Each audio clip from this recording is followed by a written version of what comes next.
Halo teman-teman semuanya, balik lagi di podcast Some Stories buat cerita yang menginspirasi dengan gue dan seperti biasa kita akan menulis satu hal yang menarik dan juga dengan kisah resu juga pastinya. Di episode kali ini gue kembali lagi akan ngobrolin soal nggak jauh dari musik dan bareng dengan musisi, dan tapi mungkin gue akan ngulik perspektif dari musisi indie lagi, dan udah bareng gue ada Joe Raffi di sini. Apa kabar? Baik bang. Gimana, lagi sibuk apa nih akhir-akhir ini? Ya akhir-akhir ini kebetulan gue sambil kerja sih bang ya. Jadi mostly sih ke kerjaan, sama tiap minggu gue konten juga sih buat weekdays kan. Gue stok konten.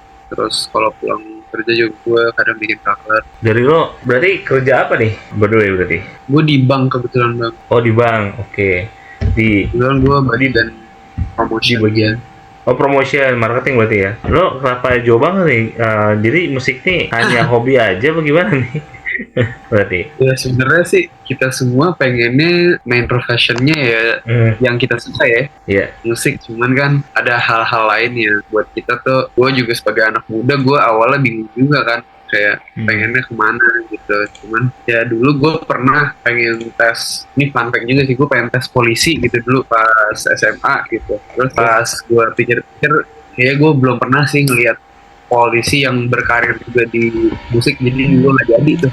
Berarti itu kan gue sangat into banget ya di musik ini. Mau gak mau gue jalanin dua-duanya sih sekarang, karena gue sayang juga gue dikuliahin sama nyokap gue gitu. Lo dulu kuliah apa dulu berarti? Administrasi kah atau apa? Nah, dia gue juga kuliahnya komunikasi sih. Gue juga kuliah di LSPR, hubungan internasional komunikasi gitu. Oh, sebenarnya masih nyambung karena kan promosi lo kerjanya bagian. Iya sih. Jadi masih lumayan nyambung jadinya. Dari lo berarti kalau mulai musik dari kapan tuh? Rilis serius atau Iya, mulai serius atau emang bermusik juga dari dulu ngeband atau gimana dulu? dulu sih gue pas sekolah ya, dari kecil emang gue suka nyanyi sama bokap gue yang gitarin. Bokap gue tuh suka nulis, terus gue nyanyiin yang dia bikin. Tapi gue nggak pernah pikiran buat ini sih, buat berkarir dulu pas kecil, karena gue mau daftar idola cilik dulu ya. Kita daftar idola cilik tuh gue nggak pernah dikasih jalurnya dulu sama nyokap gue. Ya udah, gue cuma nyanyi doang. Tapi sampai gue kuliah semester 1 tuh baru gue ada TikTok kan, TikTok, terus ada produser yang mau kerja sama, baru gue rilis mulai itu. Itu tahun 2021 tuh berarti mulainya ya, ya kayak ada produser dan sebagainya. Dari lo berarti nyari produser emang gak sengaja ketemu gimana? Lo juga sering-sering nyanyi di kafe atau gimana tuh? Gue ada temen TikTok waktu itu. Kalau lu tahu JJ, Aku JJ.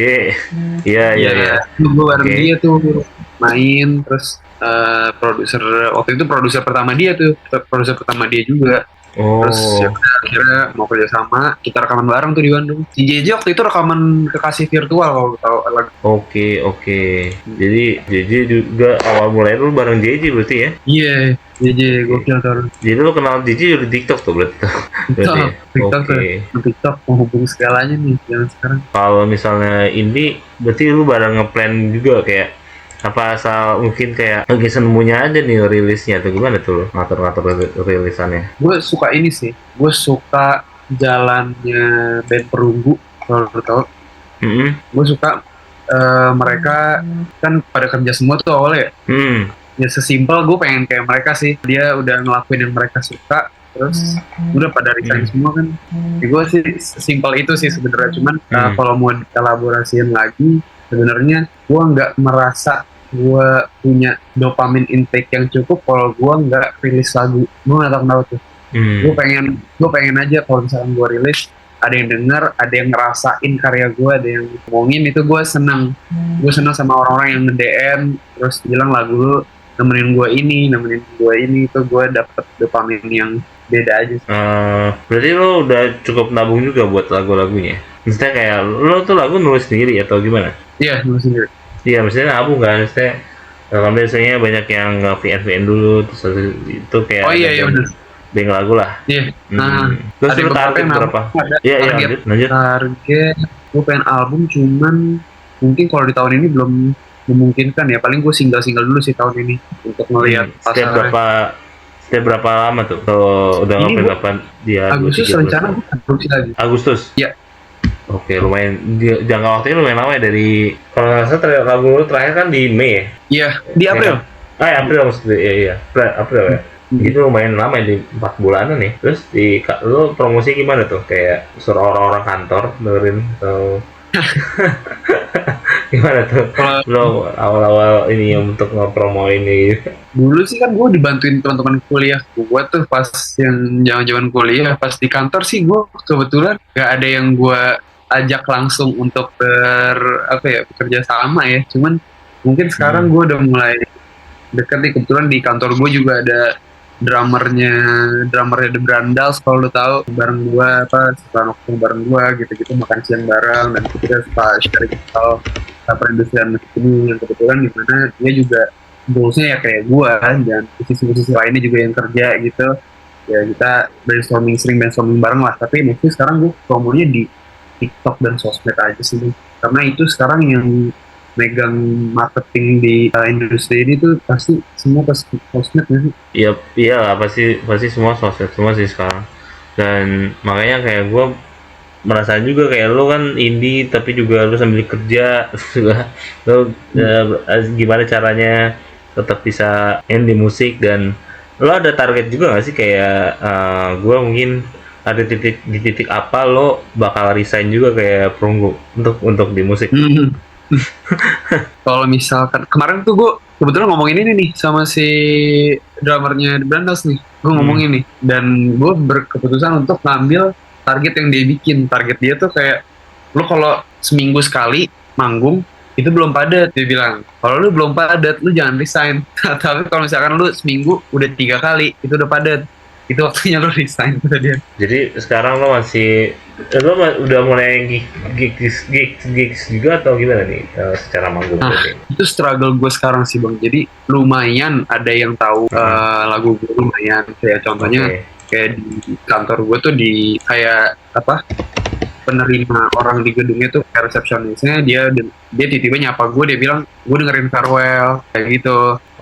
Terus dia nanya ini sekarang, gue juga kaget juga kan. Ya itu awareness-nya lumayan ada sedikit, walaupun sedikit gitu. Yang struggle yang gue rasain adalah gue belum bisa convert itu semua ke manggung. Itu yang struggle gue rasain. Belum ada juga, gue belum punya lingkungan juga yang itu menarik gue untuk ayo manggung di sini, ayo cobain di sini. Itu gue belum punya sih. Makanya gue lagi coba bikin si Jorafi ini. Gue nganggap Jorafi itu brand gitu ya. Si Jorafi ini tuh biar dia emerging dulu nih dengan karya-karya gue yang terlihat dan marketing gue di sosmed. Jujur sih gue nggak tahu ya karena kan gue bukan musisi ya. Cuman memang kayak kalau gue lihat sih yang kebanyakan musisi indie yang mulai ini ya banyakin di gigs gitu. Dan mungkin emang soalnya gak ada yang megang, lo megang bener-bener sendiri sih ya. Sudah ada sisi manajemen dan lainnya juga untuk bantu lo. Termasuk dengan Alpha itu gimana? Kayak kolaborasi seperti apa dengan Alpha atau dengan? Kalau Alpha tuh dia cuma seputar label aja bang. Jadi kalau manajemennya dia gak megang gua. Jadi kita benar-benar Alpha itu hanya bekerja sama di Jorafi Project Harumanis gitu. Cuma itu doang ya? Jadi gue juga belum dapet nih manajemen yang pas, karena yang ini setahu gue aja ya, setahu gue tuh manajemen tuh mereka pengennya tuh yang bisa full time. Full time di makanya gue kayak ya udah deh, gue coba sendiri dulu sampai ada manajemen yang mungkin jadwalnya bisa berkesinambungan dengan jadwal gue. Kalau misalkan ada job gitu-gitu, tapi ya gitu, gue nggak menutup kesempatan juga kalau misalkan ya udah boleh deh gak ganggu lu jam kerja, tapi lu pulang kantor harus take video apa gitu, gue nggak menutup juga sih, cuman belum nemu aja. Nah dari tadi kan sempet lo ngomongin soal si lagu Harumanis, lo lagi beli mangga atau gimana nih idenya nih? Kebetulan seperti yang lu pasti udah duga juga, itu kan tentang cewek gue. Cewek gue tuh dulu gue pas awal deket dia tuh suka banget mangga. Oh, oke. Tapi dia kayaknya tuh dia nggak tahu jenis-jenisnya kayaknya sampai sekarang juga dia nggak tahu. Cuman gue tahu banget mangga gitu ya. Jadi gue namain aja harum manis gitu. Nah terus gue nulisnya tuh kayak ya udah bagi gue cewek gue tuh cocoknya sama mangga harum manis gitu, kayak judulnya harum manis. Cocok sih bro. harus gue bilang emang sesuai lagunya sih. Karena gue habis ngulik nih. Iya. gue samain nih kayak oh ya tentang cewek lu, gue agak buka IG lu kayak oh iya bener bro, itu benar sesuai lagu itu. Sesuai lagunya. Iya. Itu berapa lama lu produksi ininya? Sama berarti dibantu juga sama produsernya JJ juga atau gimana, produksi apa dibantu produser dari apa? Jadi itu gini, gue nulisnya sih udah beres dari kayaknya 2 tahun lalu ya. 2 tahun lalu tuh gue udah beres nulisnya, cuman gue belum produksi aja kan. Sebelumnya gue kerja sama Alfa tuh sebatas publisher. Waktu itu gue publishingnya di Alfa, terus dia nawarin nih Alfa lagi ada project Alfa Project namanya kalau nggak salah. Nah itu dia lagi nyari musisi-musisi indie yang pengen rilis lagu untuk kerjasama. Nah gitu terus nanti kita kerjasama, terus dirilisnya nama dia, press rilisnya mereka yang sebar gitu kan. Nah, tapi produsernya sih dari temen gue sendiri sih. Kalau lu tahu ada band namanya Remaja. Nah itu mereka yang beatnya, terus take gitarnya juga gitaris Remaga, terus si Willy. Nah kebetulan rumah mereka tuh deket rumah gue, kayak home studio gitu gue. Dari sisi genre emang dari awal milihnya ini ya, yang lo sekarang ini, atau lo juga setiap lagu, setiap single lo explore juga? Nah awalnya tuh gue pengennya ke R&B ya, pengen ke pure R&B karena gue suka Summer Walker, gue suka SZA gitu-gitu. Cuman gue nggak tahu kenapa akhirnya gue nulisnya lebih dekat ke pop, lebih dekat ke ballad, lebih dekat ke kadang ada yang jazz juga. Jadi gue sebenarnya bingung sama diri gue. Gue pengennya genrenya apa. Jadi gue pengen nulis aja sesuka gue. Jadinya gimana itu terserah nanti. Ya udah gue namain ini. Gue genrenya kayaknya pop jazz R&B deh. Gue bikin gitu aja. Iya, oke. Terus buat si lagu ini kan menurut gue ya termasuk gue juga ya kemarin masukin chart juga karena buat gue ya potensi juga. Tapi dari sisi audiens lo gimana ya, kencengnya udah mulai banyak yang pakai lagu kah di TikTok atau gimana gitu? Alhamdulillah responnya lumayan bagus ya. Kalau di TikTok tuh sekarang udah berapa sound? Udah 800-an sound usage-nya. Dan mereka kebanyakan sih ngikutin konten gue sama cewek gue ya. Ada yang jalan-jalan, ada yang dia fotoin ceweknya, ada yang konten-konten skit-skit kayak memes gitu juga ada sih. Ya mereka dapat lah. Gue senengnya mereka dapat apa yang mau gue bawa sih. Itu kan kayak harmonis tuh kayak gue muji cewek gue kayak rayu juga gitu kan. Dan kebetulan mereka dapat sih, terutama yang punya cewek ya. Cuman kan Indonesia kadang mereka lebih cari yang sedih daripada yang romantis ya. Jadi yang romantis tuh jarang. Iya. Lebih ke iri bro, soalnya liat romantis. Apaan gue kayak gitu kan ya. Gitu kan bro jadinya ya. Iya. Wenia tuh. Iya. Terus kalau apa ya tadi gue jadi lupa gue. Kalau ngonten berarti lo udah ini juga mulai kayak ngeplan gitu, atau lo kayak sesempatnya aja kayak buat ngonten gitu berarti? Awalnya ngeplan, gue pengen sehari 1. Anjir nggak sempet lagi, capek lagi gue. Jadinya sekuat gue aja nih, gue mau back on track lagi nih, pengen tiap hari ngepost. Cuman agak berat sih kalau pulang kantor. Gue pikir waktu gue masih banyak kan, gue ngonten ini, ternyata gue udah lepek, gue udah capek gitu. Ngeplannya berarti maksudnya konten-konten lo biasanya apa nih berarti? Lebih kebanyakan? Gue pakai sound gue misalkan kayak lagi momen sama cewek gue, atau misalkan kayak kemarin baru naik tuh gue makan sama teman gue, terus gue kayak bikin accidentally doing romantic shit with bro gitu. Jadi gue bikin memes juga, tapi gue pasangin lagu gue. Itu usaha gue buat masuk ke ini sih, kayak mereka aware sama lagu gue. Kayak di FYP tuh udah biasa denger harmonis gitu sih sebelum ke konten storytelling. Berarti kalau kayak bikin konten yang kayak mungkin apa ya, interaktif gitu nggak juga ya, berarti kayak lebih lo sendiri aja ya? Lu ada saran nggak interaktif? Biasanya kalau kita Biasanya kalau gue sih kata-kata hari ini. Lihat aja konten-kontennya Sam Story biasanya kata-kata hari ini atau Q&A atau misalnya POV gitu biasanya. POV apapun sih, kayak misalnya POV yang tentang menarik untuk komen ya.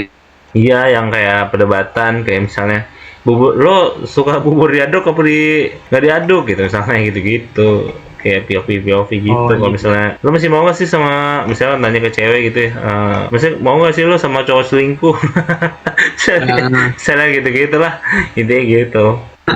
Gue harus lebih berani sih. Iya, lo kan suka nge-scroll TikTok sebagai Gen Z ya, harusnya mungkin lo akan lebih banyak sih ya, harusnya referensi ya daripada gue ya. Gue kan sebenarnya tim gue ya banyak kan nge-scroll ya, itu sih bikin aja gitu. Oke, berarti nextnya lo bakal ada single tapi masih lama banget ya, di Agustus ya kurang lebih ya. Ya itu gue worst aja sih itu kayaknya, terlama deh. Terlama gue kayak di situ deh. Kamu biasanya sebelumnya berapa bulan? 2 bulan, 3 bulan? Wah, sebelumnya lebih lama lagi, Bang. Lama banget gue. Iya, tadi lo belum terlalu punya waktu juga buat ke studio. Iya, itu sih banyak ini yang lain. Ya gue takut beresiko juga kalau misalkan buru-buru. Oke, tinggi banget udah ngobrol sama gue hari ini. Buat temen-temen yang mau ikutin lo di sosmed sama dengerin lagu lo bisa di mana nih berarti? Kalau ada yang mau dengerin, silakan kalau di Spotify boleh dicari Jorafi, F-nya 2. Kalau di Instagram Jorafi juga, di TikTok juga Jorafi juga, F-nya 2. Jadi insya Allah gampang dicari ya gitu ya. Oke. Thank you. Jangan lupa dengerin dan juga ikutin follow Jorafi juga. Dan buat teman-teman yang ingin bekerjasama atau ada ide untuk konten podcast Sam Story selanjutnya, bisa banget hit akun Instagram di @podcastsamstory, juga bisa melalui email kita di podcastsamstory@gmail.com. Dan thank you buat teman-teman semua yang sudah menerkan Sam Talk episode ke 161 bersama Jorafi, and see you next episode. Dadah semua ya.